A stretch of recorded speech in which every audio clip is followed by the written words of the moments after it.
భూతద్దంలో పెట్టి చూసి అదేదో గందరగోళం అయిపోతుందని చెప్పడంలో అది అతిశయోక్తే.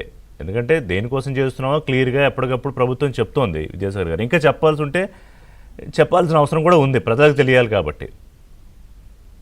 ఇక్కడ తీసుకొస్తున్నటువంటి డబ్బు ఏదైతే ఉందో అంటే అప్పు అంటే ఇక్కడ రెండు రకాలుగా చూడాలి ఋషి గారు. ఇప్పుడు వాళ్ళలాగా అడ్డగోలు అప్పులు చేయటం లేదు. మొదట్లోనే అదే చెప్పాను నేను. దాన్ని తాకట్టు పెట్టి, దీన్ని తాకట్టు పెట్టి, ఆదాయం తాకట్టు పెట్టి, బాండ్లకు హైయెస్ట్ రేట్ ఆఫ్ ఇంట్రెస్ట్ తోటి బాండ్లు తీసుకొచ్చేసి దానికి లెక్క జమ లేకుండా, వాళ్ళకి కాగుకు చెప్పుకోకుండా, లేకపోతే ఎన్ఓసీస్ ఇవ్వకుండా ఇష్టం వచ్చినట్లు ఖర్చు పెట్టలే.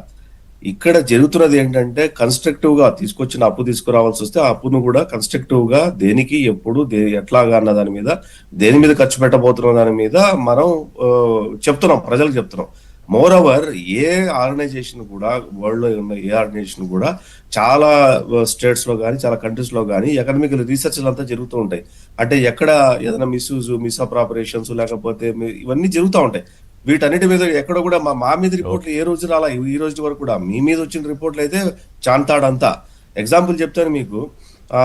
15వ ఆర్థిక సంఘం నిధులు అయితే ఏవైతే ఉన్నాయో, 14 ఆర్థిక సంఘం నిధులు గవర్నమెంట్ కు ఖాతాకు పంపిస్తే దాదాపు 7,000 కోట్ల రూపాయలు పంచాయతీలకు ఇమ్మని చెప్పేసి, పంచాయతీలు ఇవ్వకుండా వాటిని డైవర్ట్ చేస్తే మొత్తం టోటల్ గా ఉన్నటువంటి 12,000 చిల్లర పంచాయతీలు రాష్ట్రంలో తిరగబడితే అప్పుడేం చేసిందంటే గవర్నమెంట్ ఆఫ్ ఇండియా నేరుగా పంచాయతీ హెడ్ ఆఫ్ అకౌంట్లకి వాటిని డిపాజిట్ చేస్తే నెక్స్ట్ మినిట్ అక్కడ పడ్డం, ఇటు ఆ డబ్బు లాక్కోవటం. 1 అవర్ అంటే మీరు చెప్పిన ఎగ్జాంపుల్ భవిష్యత్తులో కూడా ఇదే పందా వీళ్ళు కొనసాగిస్తే ప్రజలు కూడా తిరగబడతారు. ఇదిగో మాకు ఇది జరుగుతుంది, అదే చెప్తున్నా. రాజధాని పేరు మీద మాట్లాడుతున్నారు, పోలవరం మీద మాట్లాడుతున్నారు.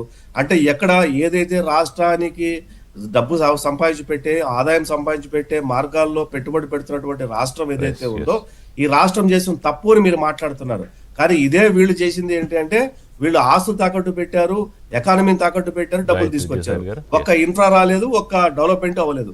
ఇది వీళ్ళకు. అంటే నిన్న కూడా మీరు చూసే ఉంటారు ఋషి గారు, మా జగన్మోహన్ రెడ్డి గారు క్రెడిట్ నాది సార్, నేను వరకు ఏదో మాట్లాడాడు ఆయన. అయ్యా నువ్వు తెచ్చి ఉంటే జరిగితే క్రెడిట్ ఆయనకు కావాలి, ఆయన మంచి జరిగితే ఆయన క్రెడిట్ కావాలి.